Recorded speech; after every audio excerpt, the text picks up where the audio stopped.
Bonjour, c'est la critique de la semaine et cette semaine nous avons un coup de cœur pour La Bonne Épouse parce que c'est un film féministe réalisé par un homme. Ce qui par les temps qui courent dispense un peu de baume au cœur, on en conviendra.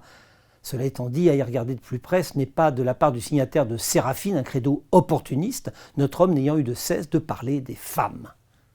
Parce que Martin Provost nous avait habitués, sinon à de sombres drames, mais du moins à des films en demi-teinte. Avec La Bonne Épouse, il change manifestement son fusil d'épaule et nous livre une comédie hilarante qui brise, que dis-je qui brise, qui explose toutes les frontières du genre.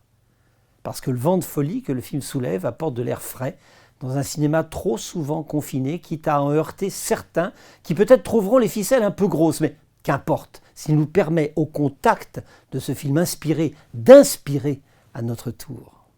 Mesdemoiselles, un peu de silence, s'il vous plaît. Pendant les 2 années que nous allons passer ensemble à l'institution ménagère Van der Beek, vos futurs professeurs et moi-même allons avoir la délicate mission de faire de vous la perle des ménagères. Rotation de chiffon, toujours dans le sens des aiguilles d'une montre. On l'a dit de George Cukor, d'Ingmar Bergman et de François Truffaut, il est des cinéastes qui font des films pour dire leur curiosité et leur amour pour la gente féminine. Sans partager encore la notoriété de ses prédécesseurs, Martin Provost fait évidemment partie du lot.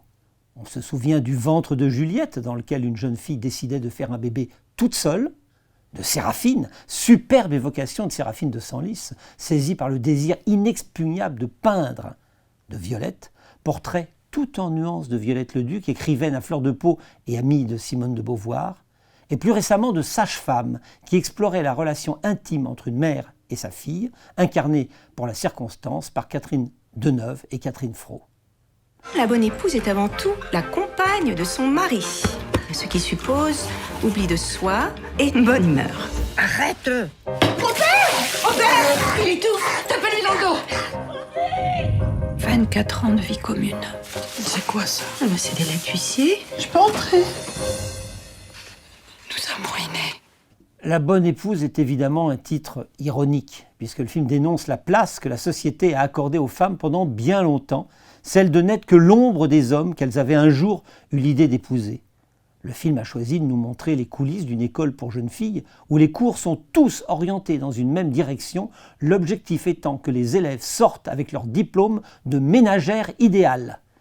Ménagère qui doit garder, cela va sans dire, quelques moments hors de la cuisine pour se plier au désir de son époux. En ce temps-là, pas si lointain, on appelait ça le devoir conjugal. Le film se déchaîne, dans le sens où il brise les chaînes de ces unions pas vraiment désirées. Et même des autres, on le verra, même avec un mec bien et sensible, il n'est pas question de s'engager les yeux fermés. Le film est évidemment politique, même s'il se part des atours de la farce. L'action se déroule dans les années 1960, l'attestent les disques qui tournent sur l'électrophone. Tombe la neige, tu ne viendras pas ce soir, se répète inlassablement la vieille fille incarnée par Yolande Moreau. Martin Provost aurait très bien pu donner à Sa Bonne Épouse des accents plus contemporains, mais on a le sentiment que si la leçon est intemporelle, le contenant a à dessein conservé un parfum des années 60 et 70. La Bonne Épouse est résolument anti-popote, elle ne semble pas vraiment MeToo pour autant. Passez la seconde! La seconde! Fameux volant, gare au tournant! Tu vas pas t'y mettre toi aussi? Pensez-vous que nous arriverons à sauver l'école? Si nous ouvrions un nouveau compte à votre nom. Vous dire que j'aurai un carnet de chèques à mon nom? Mais il est tout sauf hésitant ou timoré. Il invite au contraire à la rigolade la plus franche, la plus décomplexée, quitte à verser dans le guignol. Mais les préceptes qui ont si longtemps été imposés et dont je ne mettrai pas ma main au feu qu'ils ont été ringardisés en tout lieu, ne donnent pas non plus dans la subtilité ou la demi-mesure. Certes, nous sommes invités à rire de bon cœur, à lâcher la bonde à nos zygomatiques sans renacler, mais ce n'est pas pour rien l'objet de notre moquerie n'a rien de virtuel. On n'est peut-être pas à cet égard très loin de chez Mocky, mais si le trait de Provost est aussi appuyé que celui du réalisateur du Miraculé ou d'un drôle de paroissien, il est sans doute moins amer, moins grinçant. Le cinéaste n'a pas, en revanche, à aller aussi loin que possible dans le foldingue, quitte à clore son pamphlet déjanté par une comédie musicale que n'aurait sans doute pas validé Gene Kelly. Salue en passage la performance de Juliette Binoche, qui nous a habitués à un registre plus classique. Du Hussard sur le toit, au Passé anglais, en passant par Les Amants du Pont-Neuf, celle qui est ici la directrice de cette école de toutes les contraintes a le plus souvent incarné des héroïnes romantiques. Il a fallu attendre Maloute, signée par l'iconoclaste Bruno Dumont, pour se rendre compte qu'elle pouvait tout aussi bien franchir la frontière du burlesque. Gageons que d'autres cinéastes sauront s'en souvenir. Elle m'a dit d'aller siffler là-haut sur la colline. Une bonne épouse se concentre sur ses tâches ménagères Je veux te revoir. afin de ne pas céder à toutes ses tentations. En deux mots, mains occupées, mauvaises pensées chassées. Rassurons quand même celles et ceux qui ont l'idée de convoler. La bonne épouse est une fable et le film n'étouffera probablement pas dans l'œuf toute velléité de fonder un foyer.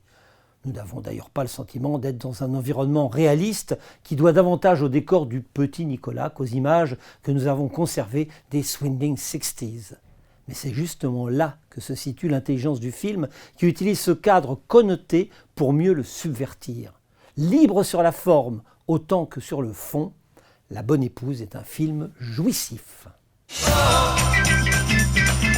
Ma mère, elle dit à mon père qu'elle va monter à Paris rejoindre les féministes. Les quoi? Les féministes. C'est qui? Les femmes qui veulent être les égales des hommes. Vous faites de nous des boniches comme vous. Je veux vivre, moi. Je veux être libre. Je veux pas que tu sois mon esclave, je veux faire ma vie avec toi. Et si ça peut te rassurer, sache que... Je suis un as du repassage et tu fais très bien la cuisine. Tu sais faire la cuisine, toi? Zai, zai, zai, zai. Zai, zai, zai, zai.